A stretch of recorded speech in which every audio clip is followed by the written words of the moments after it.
अपन एक तरह का पब्लिक कंसल्टेंट है, जिसका जैसा लफड़ा उसके लिए वैसी है एडवाइस। मेरे को सब मालूम है। इस घर के लिए तो कैसा बेचैन हो रहा है, तेरी तकलीफ महसूस कर सकता हूँ। दुकान गिरने से पूरी वाट लग चुकी है तेरी। पत्नी और बच्चा अकेला छोड़ गए तुझे, ऊपर से ये कोर्ट केस। एक बात समझ ले, घर तेरे पास रहे यही मेरी इच्छा है। तो एक काम कर, मुझे कुछ दिन के लिए किराएदार समझ ले, विदाउट एनी रेंट। मैं कभी कभार ये टेबल कुर्सी, टीवी, फ्रिज इस्तेमाल कर लूंगा। कोई दिक्कत?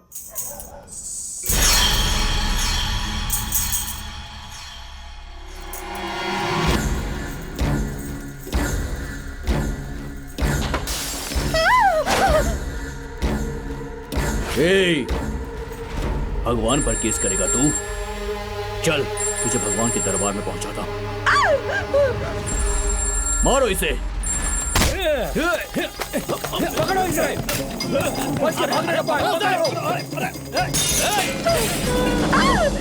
कृष्णा!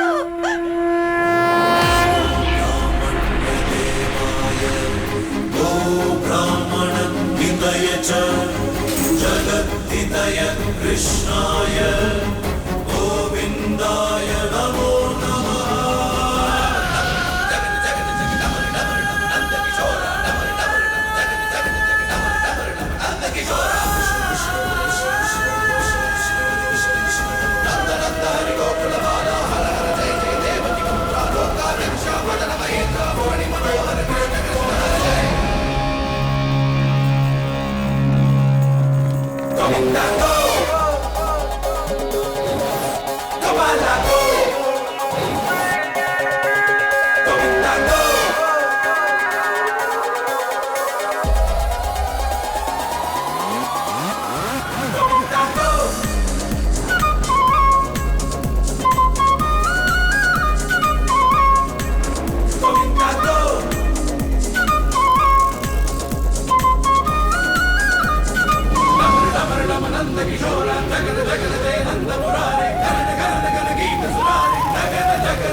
कौन हो भाई?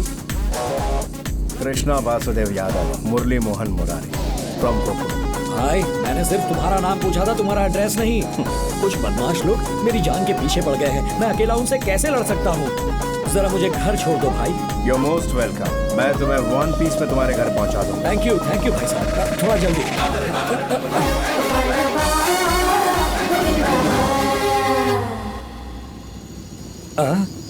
क्यों भाई, गाड़ी क्यों रोक दी? पेट्रोल खत्म हो गया क्या? Your ride is over. अरे भाई मेरा घर थोड़ा आगे है, वहां तक तो छोड़ दो। तूने अपन को कुछ नहीं बताया, फिर भी तेरे को इधर तक सुरक्षित पहुंचाया। हाँ ठीक है, यहाँ से मैं खुद ही चलकर चला जाऊंगा। थैंक यू भाई। बाय।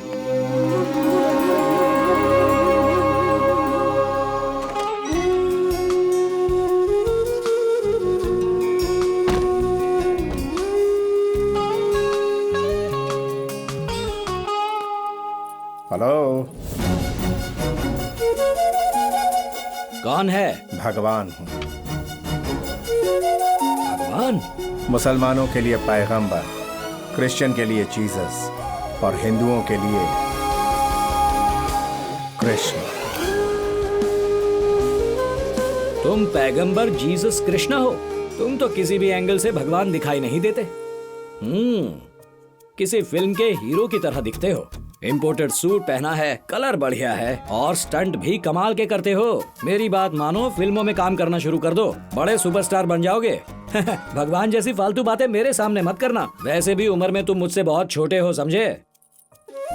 तुम्हारी उम्र क्या है? चलो मेरी ही उम्र बता देता हूँ। यानी तुम भगवान हो, ये बात तुम प्रूव कर रहे हो? हूँ तो कहलाऊंगा ही। हाँ, अरे भाई जरा वहाँ देखो हमारे भगवान को। सिर पे मुकुट, six pack abs, bare body, पीताम्बरी धोती। ये तुम्हारी तरह सूट, पैंट, बूट और हैट पहनकर नहीं घूमते, समझे? मेरी कॉस्ट्यूम वो है, या आखिर तुम्हें किसने बताया? तुम्हारी कल्पना है ये, ना कि मेरी चॉइस। क्या है कि अपन की लेटेस्ट फोटो अभी तक फेसबुक पे अपलोड नहीं किया अपन, इसलिए मेरा लेटेस्ट स्टाइल तेरे को अभी पता नहीं है। बाय द वे, ये डिजाइनर सूट है, अच्छा लग रहा है ना? कुछ दिन इसी लुक में रहूंगा, मस्त है ना भिड़ू? अरे तुम चल रहे हो तो पायल की साउंड क्यों आ रही है? ओ ओ समझ आया? हाँ, वो पैर में पहनते हैं, वो तुमने हाथ में पहन लिया। ये हाथ में पायल तो ठीक है, पर वेपन्स वेपन्स कहाँ हैं तुम्हारे? कानून नहीं पढ़ा क्या? अपने देश में बिना लाइसेंस हथियार रखना कानूनी जुर्म है। ओ, तो तुम हो टॉलरेंट इंडियन गॉड। और मददगार भी। तेरे वास्ते ही इस धरती पर आया हूं। हाय रे मेरी किस्मत। हाँ, मेरे हिसाब से ये रोड के कॉर्नर पर मुकुंद राव मेंटल डॉक्टर का बोर्ड मेरे नाम का है। वहाँ जाना छोड़कर शायद तुम यहाँ आ गए हो। ऐसा मुझे लगता है। तेरे को भेजूं उधर? क्यों भाई? तेरे अलावा ना मुझे कोई देख सकता और ना ही मेरी आवाज सुन सकता है। तुम किसी को भी दिखोगे नहीं? सुपर। एक मिनट। अरे तबला, ए तबला। आया गुरुजी। तबला यहाँ आओ, यहाँ आओ। यहाँ देखो, एक 6 फीट का आदमी बैठा है, दिख रहा है तुम्हें? तुमको नहीं दिख रहा? मेरे सवाल का जवाब दो। क्या बॉस, ये सूट बूट पहन के इतना हैंडसम आदमी बैठा है, दिखाई नहीं दे रहा है आपको? चेहरा भी चमक रहा अरे है। ओ ब्लफ मास्टर, मैं भगवान हूँ, कोई देख नहीं सकता। ये सब बहुत हुआ। ये क्या है? तुम्हारे वो सेठ कृष्णा राज ने, जिसके पास तुमने घर गिरवी रखा है, उसने ये घर मुझे बेच दिया है। धोखेबाज। मुझसे कह रहा था 1 हफ्ते में पैसे दे रहा हूँ, और मुझे बिना बताए घर कैसे बेच दिया?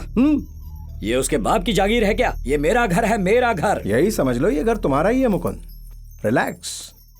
जिस दिन भी एक्ट ऑफ गॉड केस में क्लेम का पैसा जीत जाओगे, पेपर्स तुम्हें दे दूंगा, लेकिन केस चलने तक यहीं डेरा डालूंगा। यही घर वो मुझे रीसेल करेगा, तो फिर घर तुमने क्यों खरीदा? ब्रोकर हो क्या? अपुन एक तरह का पब्लिक कंसल्टेंट है। जिसका जैसा लफड़ा उसके लिए वैसी है गाइस। मेरे को सब मालूम है। इस घर के लिए तो कैसा बेचैन हो रहा है, तेरी तकलीफ महसूस कर सकता हूँ।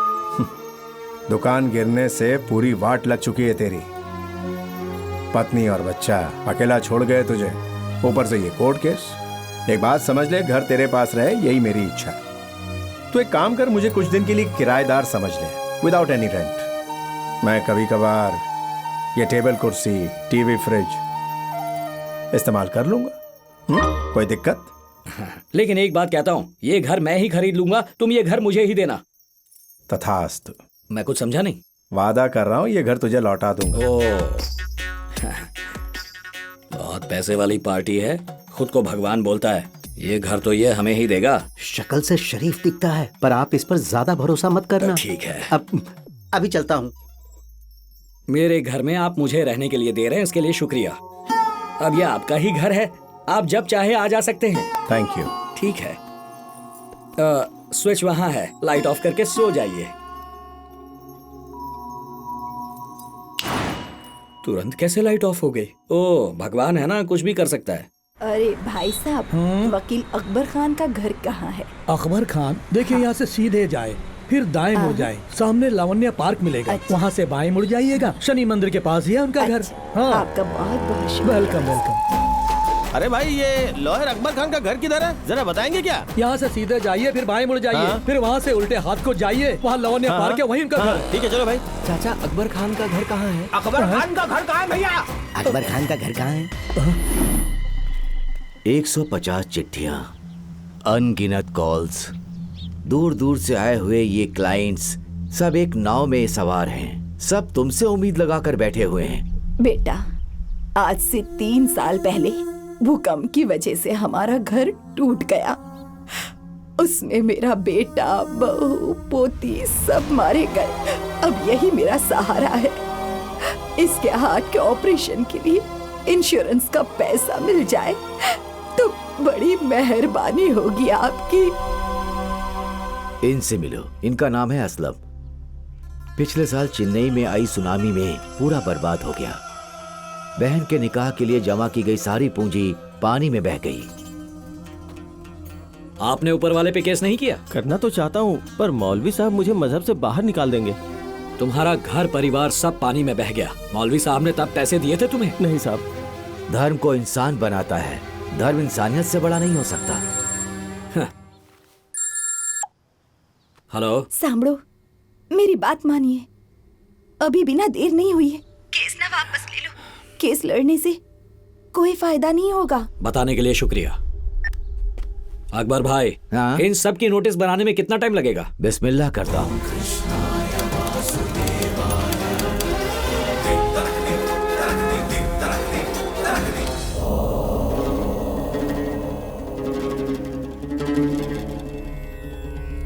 क्या मंथन चल रहा है आपके मन में? पानी सिर से ऊपर निकलने लगा है। आश्रम के अनैतिक कार्य बंद करो, वरना सबको हानि होगी। अब मेरी बात सुनिए, धर्म के नाम पर आपके लिए एक पैसा कमाना मुश्किल हो जाएगा। Thank you. बात की गंभीरता को नहीं समझ रहे हैं आप? Thank you. कटु सत्य बोल गया है वो।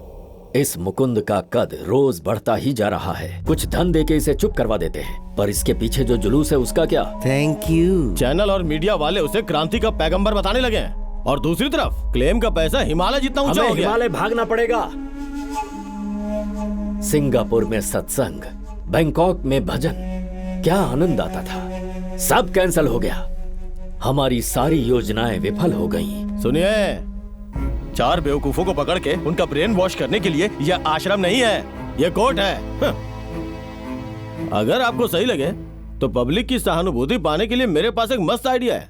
एक ही बार में वो चारों खाने चित हो जाएगा। ईश्वर ने हमें सब कुछ दिया है, हवा, पानी। उसके लिए उसके बदले उन्होंने कभी सर्विस टैक्स मांगा है? नहीं, कभी नहीं। जीएसटी मांगा है? नहीं, कभी नहीं। लेकिन आज अपने भगवान को एक मूर्ख नीच प्राणी अदालत में बुलवाना चाहता है। ऐसे में हमें चुप रहना चाहिए?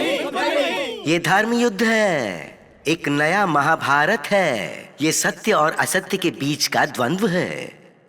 हम सबके परम पूज्य धर्म गुरु श्री श्री सिद्धेश्वर महाराज, महामहिम सर्वशास्त्र निपुण, इसके लिए आमरण अनशन रखेंगे।